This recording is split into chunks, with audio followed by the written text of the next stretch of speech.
Yes, welcome back to the dusty halls and mouldy rooms of the Ranter's house, and I have another rant that nobody has asked for, but I think in this video, I think this is a rant that's worthy. I think this rant is worth doing, okay? Okay, let's start the video then. Yes. I can remember playing video games on my computer back in the day. Playing on my Amiga and on my Nintendo, and it was so much fun. Games, they were like a bit of escapism from the horrors of the real world. Helped you to just forget about all the misery that's out there. Yeah, games, just fun. Bit of light-hearted fun, nothing serious, nothing horrible, nothing bad, It makes me wonder, with all this new technology that's out there, how amazing games are gonna be today. All the magic that they could create with the technology that we have now. What kind of amazing magic and wonderful experiences could game developers create for gamers of the new age? What? Okay, so I thought this was a joke when I first read this, but no. This is real. Gamers who perish in new, real, virtual reality experience die in real life. Oculus creator Palmer Luckey has made a virtual reality experience in which players who perish inside the game are killed in real life by 3 explosive charges aimed at the brain. Oh, charming. What a charming fellow this Mr. Palmer is indeed to create such a thing. 3, what does it say here again? Just read that again. The game player will be killed by 3 explosive charges aimed at the brain. Wow, really? The player needs 3 explosive charges? 1 isn't enough. No, not 1. We're gonna need 3 of those damn things just to make sure the player dies. Oh my gosh, what the heck is this all about? A game designer has created a new virtual reality experience in which players who perish in the game also die in real life. The device, known as Nerve Gear, sees players trapped inside a castle by a mad scientist, which can only be escaped through completion. However, when players die in the game, 3 explosive charges installed near the monitor fire and obliterate their brain, killing them in real life. Instantly. Well, at least it didn't go for the long lingering death, I suppose, so... Okay, let's just carry on. The game was created by Palmer Luckey, who created the Oculus device, which was sold to Facebook for $2 billion? $2 billion? What? And now he's building virtual reality devices that can kill people. I wonder how much people are going to pay him for this. What psychopath it would pay to have their hands on something as outrageous as a virtual reality device that can kill people? It says here at the end, it is not currently available on the market. Oh, thank goodness for that. Aren't we the lucky ones? However, the creator believes it is just a matter of time. How sweet. What a nice man this Palmer Luckey is. So let me just look at this again. The gamer has to escape from the clutches of a mad scientist. Are you sure the mad scientist isn't actually, Palmer Luckey? The creator of the device? Oh, well, anyway, let's just carry on. Nerve Gear would kill users by shooting them in the brain. They're just so casual about it. It boggles my mind. It really does. Anyway, the blog reads, the idea of tying your real life to your virtual avatar has always fascinated me.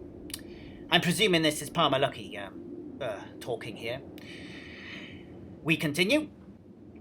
you instantly raise the stakes to the maximum level and force people to fundamentally rethink how they interact with the virtual world and the players inside it. Well, I'm pretty damn sure if they think they're going to die, they're going to react, that's for certain. Anyway, continuing. Pumped up graphics might make a game look more real, but only the threat of serious consequences can make a game feel real to you and every other person in the game. I tell you what, I got an idea. Why don't you just interact with the real world? Anyway, I thought games were supposed to be, like a bit of escapism, but then that's just me, a simple-minded fellow of simple pleasures. This is an area of video game mechanics which has never been explored, despite the long history of real-world sports revolving around similar stakes.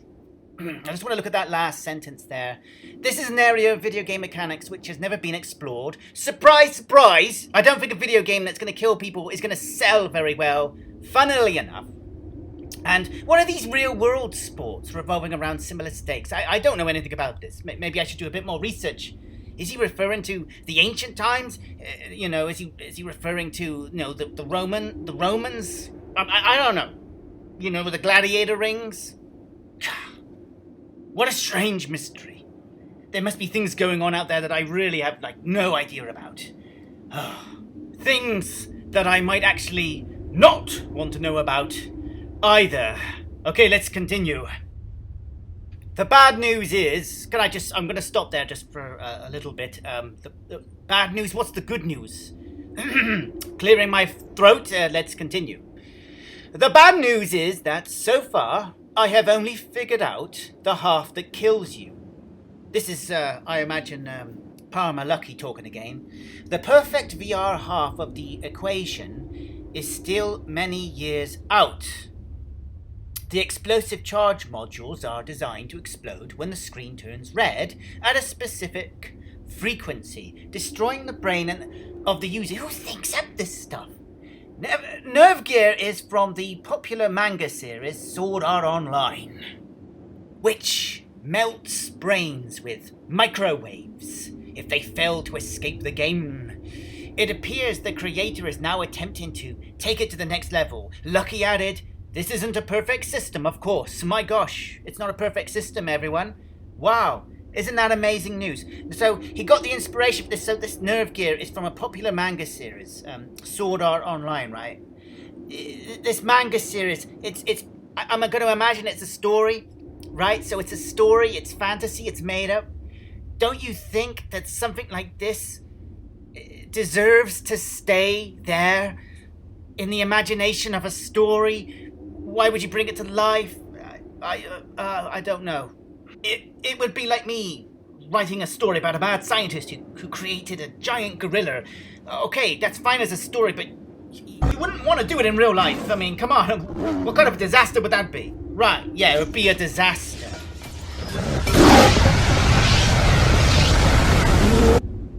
Mr. Nice Guy Palmer Lucky continues. I have plans for an anti-tamper mechanism that, like the Nerve Gear, will make it impossible to remove or destroy the headset. Even so, there are a huge variety of failures that could occur and kill the user at the wrong time. Well, that's very reassuring. Thank you very much. At this point, it is just a piece of office art, nice art. A thought-provoking reminder of unexplored avenues in game design. It is also, as far as I know, the first non-fiction example of a VR device that can actually kill the user. And he concludes ominously, "It won't be the last." My giddy aunt, is this guy some kind of a James Bond villain? Oh, just excuse me, I need to gather myself and calm down a little bit. Let's have some music, shall we? Relax and just think about what we have just read. So, what's wrong with playing Gallagher or Pac-Man. I really hope this isn't the next step in gaming. I mean, if they're being serious about this, which it really does seem that they are, this will most likely be a disaster.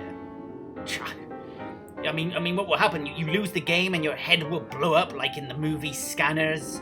I know there's a lot of mad people out there, but I still don't see anyone willingly wanting to participate in anything like this.